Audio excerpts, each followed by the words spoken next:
Kontrak cinta 1 tahun, part 23, ingin berpisah. Pak Arman sangat heran menyaksikan apa yang Ratu lakukan. Ia tidak percaya melihat perubahan yang terjadi terhadapnya. Selama ini, ia amat tahu kalau putrinya itu sangat mencintai Revan. "Ada apa dengan kamu, nak?" tanya Pak Arman kepada Ratu. "Dia bukan suami yang terbaik untuk Ratu, Pak. Ratu sudah ikhlas jika harus berpisah dengannya." Isakan tangis Ratu makin tidak tertahankan. "Jangan pernah ngomong seperti itu, sayang. Aku mohon." Revan masih berusaha meraih tangan Ratu. "Cukup, Mas. Aku udah capek. Sekarang aku akan mewujudkan keinginanmu untuk berpisah denganku. Kamu boleh melepaskan aku." "Aku gak mau berpisah denganmu. Aku gak bisa, sayang." Revan tidak kuasa menahan air matanya agar tidak jatuh. "Kamu keluar, Mas. Aku mau istirahat." Ratu mengusir Revan dari ruangan. Bu Bella segera menghampiri Revan dan memintanya agar menjauhi Ratu. Ia makin yakin kalau hubungan anak dan menantunya tidak perlu dipertahankan lagi. Ia tidak mau jika Ratu larut dalam kesedihan dan penderitaan. Baru beberapa bulan yang lalu, ia memberikan kepercayaan kepada Revan untuk membenahi hubungannya dengan Ratu. Namun, kenyataan yang ia hadapi saat ini, menantunya tersebut telah menghancurkan harapan dan impian itu. Ratu kembali merasakan sakitnya kekejaman yang Revan lakukan. Padahal, perjanjian bersyarat yang dulu ia terima sudah sangat melukai hati dan perasaannya.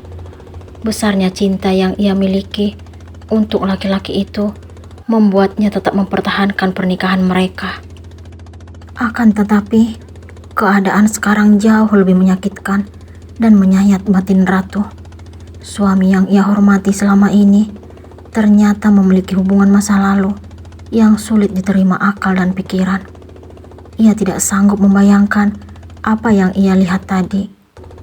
Ia malu dan jijik membayangkan apa yang Revan lakukan bersama wanita masa lalunya. Ia tidak pernah menyangka kalau suaminya itu pernah melakukan sesuatu yang tidak pantas dengan Lani. "Sekarang kamu pergi dari sini, Van," tukas Bu Bella kepada Revan. "Tunggu, Mah. Ada apa sebenarnya?"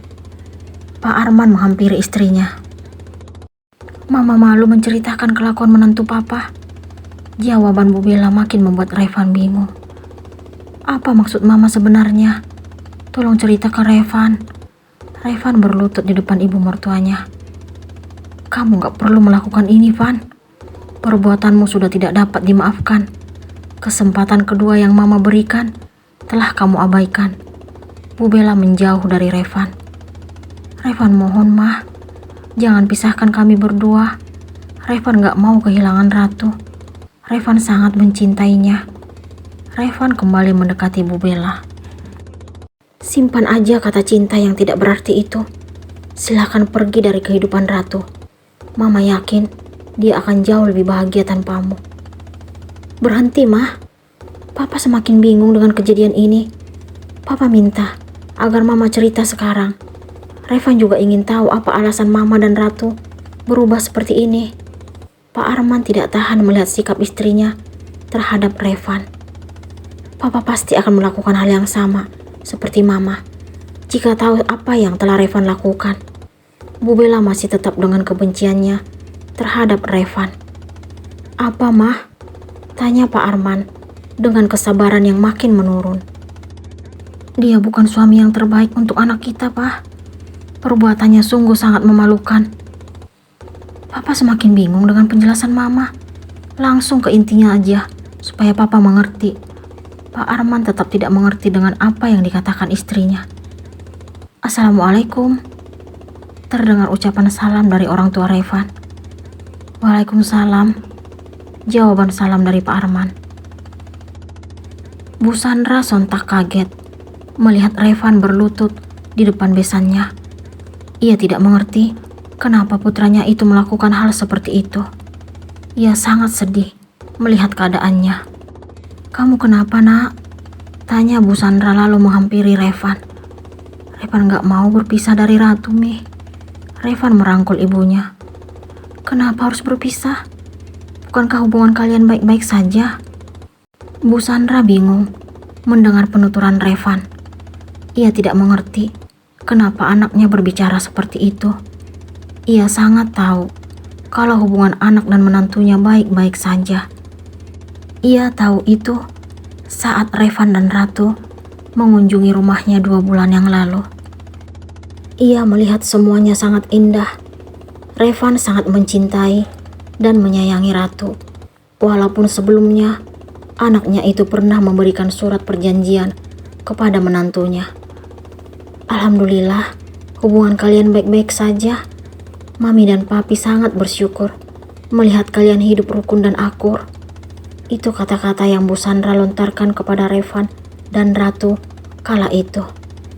"Iya, Mi, kami akan tetap saling menjaga dan melengkapi. Revan gak sanggup hidup tanpa Ratu." Revan memberikan pengakuan kepada ibunya. "Jangan ada salah paham lagi di dalam rumah tangga kalian. Jaga menantu dan cucu Mami." "Siap, Mi." Itu sudah menjadi kewajiban Revan, jawab Revan dengan yakin. Bu Sandra sangat yakin dan percaya kalau Revan dan Ratu saling mencintai. Namun, ia tidak paham kenapa Revan mengatakan tidak ingin berpisah dengan Ratu. Ia segera membantu anaknya berdiri, lalu meminta penjelasan.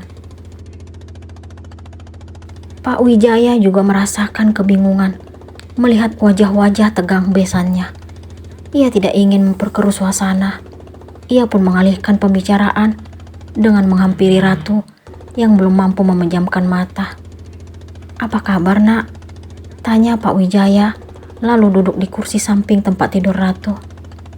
"Alhamdulillah sekarang udah mulai enakan, Pi." Ratu mencium punggung tangan ayah mertuanya. "Di mana cucu Papi?" "Di dalam inkubator. Semoga kondisinya semakin kuat dan stabil hingga dapat berkumpul dengan kita." "Amin." Ratu juga ingin segera memeluknya. "Kamu yang sabar ya." "Iya, Pi. Terima kasih."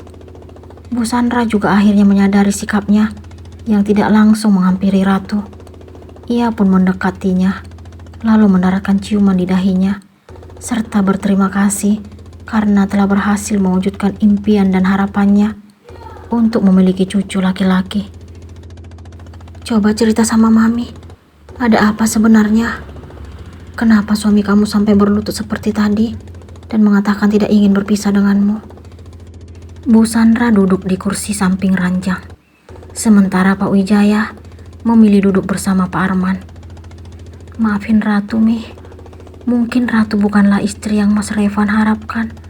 Ratu akan merelakannya kembali bersama wanita yang dia impikan." Ratu mencium punggung tangan ibu mertuanya.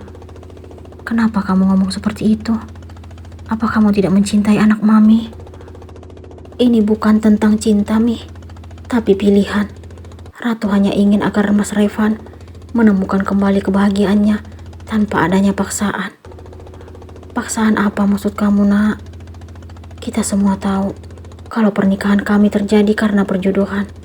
Mas Revan merasa tertekan dengan hal itu hingga memberikan Ratu sebuah pilihan dalam bentuk perjanjian. Tapi itu udah berlalu. Kenapa sekarang dipermasalahkan lagi?" "Karena Mas Revan masih berhubungan dengan wanita masa lalunya." Revan yang mendengar penjelasan Ratu langsung memberikan bantahan. "Itu gak benar, sayang. Ia mendekati istrinya itu. Aku sudah melihat buktinya, Mas. Kamu tidak bisa mengelak lagi. Ini tidak seperti yang kamu pikirkan." Revan berusaha menjelaskan kenyataan yang sebenarnya kepada Ratu. Tetapi wanita itu dengan mudah mengatakan tidak dapat mempercayainya lagi setelah melihat foto-foto mesranya bersama Lani. Ratu tidak ingin dianggap sebagai orang ketiga dalam hubungan Revan dengan mantan kekasihnya. Ia berjanji kepada Revan akan berusaha ikhlas menerima kenyataan kalau suaminya lebih memilih masa lalu daripada istrinya. Ia tidak ingin menghalangi jalan Revan agar dapat bersatu kembali dengan Lani. Aku gak mau pisah dari kamu. Dia hanya masa laluku. Masa depanku bersama kamu dan anak kita. Kamu tidak perlu memaksakan diri, Mas. Ini harapan yang sudah lama kamu impikan. Pergilah, Mas, dan berbahagialah bersama dia yang kamu dambakan.